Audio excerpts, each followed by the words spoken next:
மாதத்துக்கு உண்டான சிறப்புகளை பற்றி பார்ப்போம். வீடியோக்குள்ளே போகலாம்.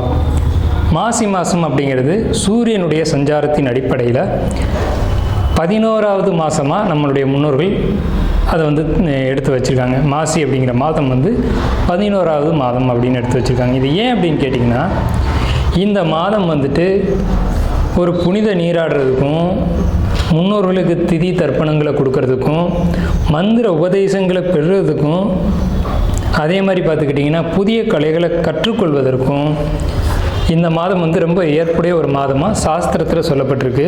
குறிப்பாக பெண்கள் இந்த மாதத்தில் விரதம் இருந்து பூஜைகளை ஏற்படுத்திக்கிட்டாங்க அப்படின்னா அது அவங்களுக்கு தாலி பாக்கியத்தை மாங்கல்யம்னு சொல்கிறோம் இல்லைங்களா, அந்த மாங்கல்ய பாக்கியத்தை அதிகப்படுத்தி கொடுக்குது. தாலி பாக்கியம் தான் ஒரு பெண்ணுக்கு ரொம்ப அவசியமான ஒரு விஷயம். அப்போ அந்த மாங்கல்யம்ன்ற விஷயம் இந்த மாசி மாதத்தில் சிறப்பான ஒரு இடம் பெறுது. மாசி மாதத்தில் தான் மாசி சிவன் ராத்திரி அப்படின்ற ஒரு விஷயம் வருது. மாசி மாதத்தில் இறை வழிபாடு இல்லாத நாட்களே கிடையாது. எல்லா 30 நாளுமே இறை வழிபாட்டுக்கு உகந்த நாட்கள் தான். அதில் இந்த ஹோலி பண்டிகை கொண்டாடுறதா இருக்கட்டும், சிவராத்திரியாக இருக்கட்டும், இந்த மாதிரி மாசி அமாவாசைக்கும் மாசி பௌர்ணமிக்கும் விசேஷங்கள் அதிகம். இதில் திருமால் மகாவிஷ்ணுவா அவதாரம் எடுத்த ஒரு மாதம் திருமால் மகாவிஷ்ணுவா அவதாரம் எடுத்த மாதம் மாசி மாதம்தான். இந்த மாசி அமாவாசைக்கும் மாசி பௌர்ணமிக்கும் விசேஷங்கள் அதிகம்.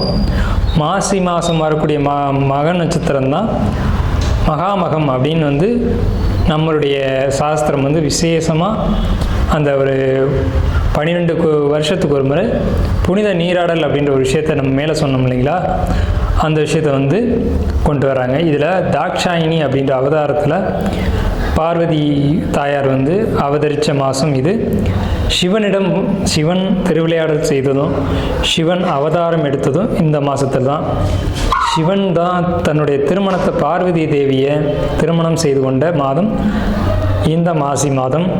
ஸோ இந்த மாதிரி எண்ணற்ற சொல்ல முடியாத ஏகப்பட்ட விசேஷங்களை கொண்ட மாசி மாதம். குறிப்பாக சொல்லணும்னா 12 மாதங்களுக்கும் 12 தனித்துவம் வாய்ந்த சிறப்புகள் உண்டு. இருந்த போதிலும் மாசி மாதத்துக்குன்னு உள்ள சிறப்புகளை நம்ம மேலே பார்த்துட்டோம். மூல நட்சத்திரம் மாசி மாதத்துக்கு உண்டான பொதுவான ராசி பலன்கள். இந்த மூல நட்சத்திரக்காரங்க இந்த மாசி மாதத்தில் கூடுதல் கவனம் எடுத்துக்கணும். உடல் ஆரோக்கியத்தில், தந்தை வழியிலையும் தந்தையாருக்கும் அதாவது தந்தையார் உடல்நிலையிலையும் கூடுதல் கவனம் எடுத்துக்கணும். தாய் வழியில் தாய்க்கும் இருதயம் சம்மந்தப்பட்ட பாதிப்புகள் வர்றதுக்கான வாய்ப்புகள் உண்டு. பொருளாதாரத்தை பொறுத்த வரைக்கும் திடீர் வருமானம் வரும். ஆனால் அது அந்த வருமானத்தை விட அதிகமான செலவுகள் காத்துட்ருக்கும். மருத்துவ செலவுகளாக காத்துட்ருக்கும். என்ன மருத்துவ செலவுகள் அப்படின்னா, பல் சம்மந்தப்பட்டதாகவோ, கண் சம்மந்தப்பட்டதாகவோ, அல்லது ரத்தம், காயங்கள், விபத்துகள் இது சம்மந்தப்பட்டதாக இருக்கிறதுக்கான வாய்ப்புகள் அதிகம். ஸோ இந்த வகையில் பார்க்கும்போது மூல நட்சத்திரக்காரங்க இந்த மாசி மாதத்தில் ரொம்பவும் எச்சரிக்கையோடு இருக்கணும். மாசி மாதத்தில் மூல நட்சத்திரக்காரங்க வழிபட வேண்டிய தெய்வம் அப்படிங்கிறது அனுமனுக்கு வெண்ணெய் சாற்றி வழிபாடு பண்ணணும். பொருளாதாரம், குடும்பம் பொறுத்த வரைக்கும் வருமானம் இருக்கும், ஆனால் செலவுகளும் விரயங்களும் அதிகமாக இருக்கும். குடும்ப ஒற்றுமை, கணவன் மனைவி ஒற்றுமை பொறுத்த வரைக்கும் 3வது நபர் தலையிட்டால் பிரச்சனைகள் வருவதற்கான வாய்ப்புகளும் உண்டு. வெளியூர் வெளிநாடு செல்லக்கூடிய மூல நட்சத்திரக்காரங்களுக்கு நிச்சயமாக ஒரு வாய்ப்பு கிடைக்குங்க. அதுவும் இங்கேருந்து ஒரு கிழக்கு வடகிழக்கு திசை நோக்கி போகக்கூடியவங்களுக்கு ஒரு நல்ல ஒரு வாய்ப்புகள் நிச்சயமாக கிடைக்கும்.